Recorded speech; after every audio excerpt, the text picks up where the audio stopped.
जय श्री कृष्णा, हर हर महादेव। कैसे हैं आप सभी। जैसे कि 18 सितंबर से शुरू हो रहे हैं पितृपक्ष, और प्रतिपदा जो होगी पितृपक्ष की वो 18 सितंबर को होगी। मगर इस दिन लग रहा है चंद्र ग्रहण सुबह 6:06 से लेकर सुबह के 10:30 बजे तक। मगर हाँ, भारत में ये चंद्र ग्रहण नहीं दिखाई देगा। साथ में ही जिस दिन पितृपक्ष की अमावस्या तिथि 2 अक्टूबर को है, उस दिन भी लग रहा है सूर्य ग्रहण। मगर ये सूर्य ग्रहण भी भारत में नहीं दिखाई देगा।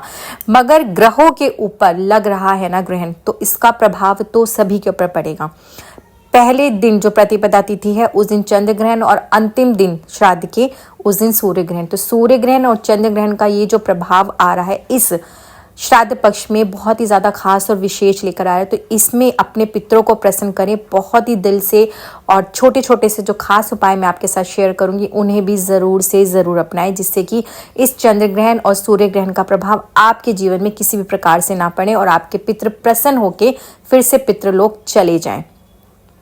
जैसे कि अब पितृपक्ष है तो विशेष कार्य जो आपको करना होगा वो ये रखें कि आपके घर में जो भी सबसे पहली रोटी बने उसे कोई घर का परिवार का सदस्य ना खाए। इस चीज़ का विशेष ध्यान रखें।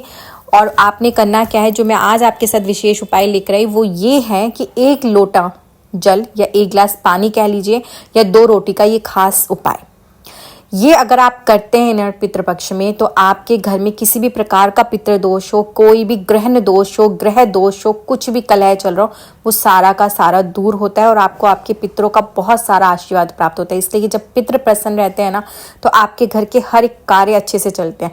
और कई बार ये भी देखा जाता है कि जब जिसके घर में पितृदोष हो या कुंडली में पितृदोष होता है, तो जैसे ही श्राद्ध पक्ष शुरू होते वैसे उनके घर में अनहोनी होनी शुरू होती है, अशुभ कार्य होने लगते हैं, छोटे मोटे एक्सीडेंट्स होने लगते हैं, काम धंधा बिल्कुल नहीं चलता है, सब तरफ से बैड न्यूज़ आने लगती हैं। तो इस तरह की कंडीशन जब किसी के घर में शुरू होती है, जैसे ही श्राद्ध पक्ष होने वाले हों, तो ऐसा होता है कि उनके घर में पितृदोष जरूर हैं। तो ऐसी स्थिति में जब पितृदोष हो तो ये छोटे छोटे से उपाय ज़रूर से ज़रूर करें। सबसे पहला कि आपके घर में अगर पितृदोष है या नहीं भी है तो पितरों को पानी ज़रूर दें। पानी देने का जो सही तरीका वो मैं आपको बता दूं। वो आपने करना क्या होता है, रोज़ रात को आप 1 गिलास पानी, मगर पानी कहाँ से लेंगे, जो भी आपका मटका, आरओ कुछ भी है जहाँ भी आप पीने का पानी रखते हैं, पीने के पानी से ही आपने 1 गिलास पानी या 1 लोटा पानी कह लीजिए, उसे भरकर ढककर अपने रसोई घर में रख देना है अपने पितरों के नाम से। और उसी के ऊपर जो प्लेट होगी उस पर आपने एक दीपक जलाना है। रोज रात का एक नियम बना लें आप पितृपक्ष में, इस तरह से करें। और जब सुबह आप उठें तो उस दीपक को आप किसी भी वृक्ष के नीचे छोड़ दें, या तो आप एक जगह स्टोर करते जाए, फिर आखिरी की जब होगा तो आप उसे जल प्रवाहित कर दीजिएगा। और जो जल आपने रखा होगा उस जल को आपने उठाना है, और उठते ही देखिए इसमें कोई नियम नहीं है, इसमें कोई आपको सूतक पातक नहीं देखना, आपको पीरियड्स नहीं देखने, कोई भी कर सकता है नहाने धोने का, ऐसा कोई रूल नहीं है। रात को सोने से पहले 1 गिलास पानी रखें और सुबह उठें, और उठते ही आपने इस जल को उठाना है और अपना मेन गेट खोलते ही उसके ऊपर आपने इस जल को डाल देना है। ये खास विशेष कार्य जो पहला 1 गिलास पानी का ज़रूर से ज़रूर करें। सभी अपने घरों में करें। किसी भी प्रकार का पितृदोष, कोई भी नेगेटिविटी है वो सारी की सारी दूर हो जाएगी। इसलिए कि जो पितृ है ना, इन श्राद्ध पक्षों पे धरती लोक पे आते हैं, और जब उनको तर्पण नहीं मिलता तो उनकी आत्मा भटकती रहती है। तो चारों ओर इन श्राद्ध पक्षों में एक नेगेटिविटी बहुत ज़्यादा होती है। तो ये कार्य करना बिल्कुल भी ना भूलें। आपके पितृ प्यासे ना रह जाए, तो इस तरह से उन्हें जल अर्पण ज़रूर करें। इसलिए कि वो चौखट पर ही आते हैं और वहीं से मांगते हैं, तो अपने चौखट को साफ सुथरा करें और वहाँ पे इस तरह से जल अर्पण करें। और नहाने के बाद आप 1 लोटे जल के अंदर काला तिल मिला लें और सूर्य देव को अर्घ्य ज़रूर दें इस पितृपक्ष में। इसलिए कि चंद्र ग्रहण और सूर्य ग्रहण दोनों हैं, इस चीज़ का विशेष ध्यान रखें। और साथ में अगर आपका ये सूर्य ग्रहण का मैंने आपको उपाय बता दिया कि जिससे कि आपका जो सूर्य ग्रहण का प्रभाव नहीं रहेगा आपके घर में, आपके कुंडली में या आपके जीवन में। अब चंद्र ग्रहण से रिलेटिव जो है वो है चावल। देखिए चावल, दही, ये जो चंद्रमा का प्रतीक है, दूध, तो ये सब चीज़ों का दान जितना कर सकते हैं इन दिनों में बहुत ही ज़्यादा खास है। और पहले दिन 18 सितंबर के दिन आप ज़रूर से ज़रूर चावल, दही, दूध, इन सब चीज़ों का दान करें। किसी भी गरीब या जरूरतमंद को देकर आए, जिससे कि चंद्र ग्रहण का प्रभाव आपके जीवन में ना पड़े। और जो आप कल के दिन जिनके यहाँ पे भी प्रतिपदा का श्राद्ध होगा वो सुबह 10:30 बजे के बाद करेंगे, इसलिए कि जो ग्रहण का समय वो सुबह 10:30 बजे तक है, 10:30 बजे के बाद करें। और आपको मैं ये भी बता दूं कि जो ये हम श्राद्ध पक्ष का तर्पण करते हैं, इसका जो एक्यूरेट समय होता है वो होता ही 11:30 बजे का। तो 11:30 बजे ही आप अपने घर में अपने पितरों का, अपने बड़े बुजुर्गों का जो भी श्राद्ध करते हैं वो आप ये समय करते हैं तो वो उनको सीधा प्राप्त होता है। अब ये तो विशेष ये चीजें मैंने आपको बता दी कि दान पुण्य करें। अब चावल का जो आपने करना है वो आप क्या करेंगे, रोज शाम को, जैसे कि मैंने आपको एक ग्लास पानी का बताया, वैसे दूसरा मैं आपको बता रही हूँ कि एक प्लेट में आप 500 ग्राम चावल ले लें। पहले दिन ही आप ले लें, इन चावलों को आपने रख देना एक प्लेट में करके, और रोज आपने इसके ऊपर एक दीपक जलाना है। मगर अब आप ये प्लेट कहाँ रखेंगे, इस प्लेट को आपने अपने मुख्य दरवाजे पे रोज रखना है, और आपने इसकी जो दीपक की लो होगी वो दक्षिण दिशा की तरफ करनी है। इस तरह से करके रोज रात को आपने इसी प्लेट में, मतलब कि रोज आपने चावल नहीं बदलना है, अगर आप बदल सकते हैं तो बदल लीजिए, नहीं बदल रहे हैं तो कोई बात नहीं, आप इस तरह से दीपक जलाकर उसी प्लेट को इस्तेमाल कर सकते हैं 16 दिन तक। 16 दिन के बाद आपने इन चावलों को पक्षियों को डाल देना है, और जो दीपक आप रोज नया रखेंगे, इसमें दीपक पुराना इस्तेमाल नहीं करेंगे। पुराना जब इस्तेमाल करेंगे जब अगर वो किसी धातु का बना, पीतल का हो, तो आप पुराना इस्तेमाल धोके कर सकते हैं। अगर मिट्टी का लेते हैं तो रोज आपको दीपक नया ही लेना होगा। बाती विशेषकर इसमें आप लंबी बाती बनाएंगे और वो भी दक्षिण दिशा की तरफ मुख करके आप अपनी चौखट पर जलाएंगे। ये तो आपका विशेष उपाय हुआ जो कि दीपक का और चंद्रमा से रिलेटिव है। दूसरा जो मैं रोटी का आपको उपाय बता रही हूँ वो आपने करना है क्या, जैसे इसमें भी कोई रूल नहीं है, बस ये चीज का ध्यान रखिए कि नहा धो के अगर आप रोटी बनाते हैं तो बहुत ही अच्छा होता है। आप नहा धो के रसोई घर में जाएं इन पितृपक्षों में और फिर आप रोटी बनाएं, और जो 2 रोटी आप बनाते हैं घर की, पहली दोनों रोटी आपने ले लेनी है।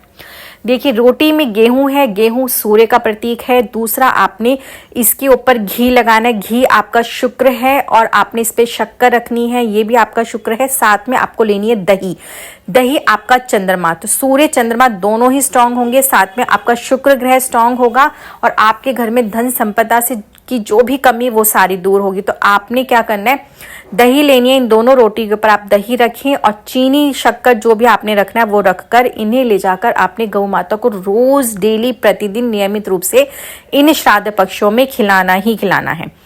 अब बात करेंगे कि कुछ चीजें नहीं करनी चाहिए इन श्राद्ध पक्षों में, जैसा कि जो भी तर्पण करते हैं, जिस दिन भी आपके बड़े बुजुर्गों की तिथि होती है, आप जिस दिन तर्पण करें तो विशेष ध्यान रखें कि उस दिन आपने तर्पण करने से पहले जब आप ब्राह्मण को भोज कराते हैं, अपने घर बुला के कराते हैं या उनको देने जाते हैं, तो आप जो भी सब्जी बनाते हैं उस सब्जी का छिलका या कुछ भी आप जब तक ब्राह्मण भोज नहीं करा लेते, आप दान पुण्य नहीं कर लेते, तब तक अपने घर से किसी भी प्रकार का कूड़ा आप घर से बाहर ना फेंकें।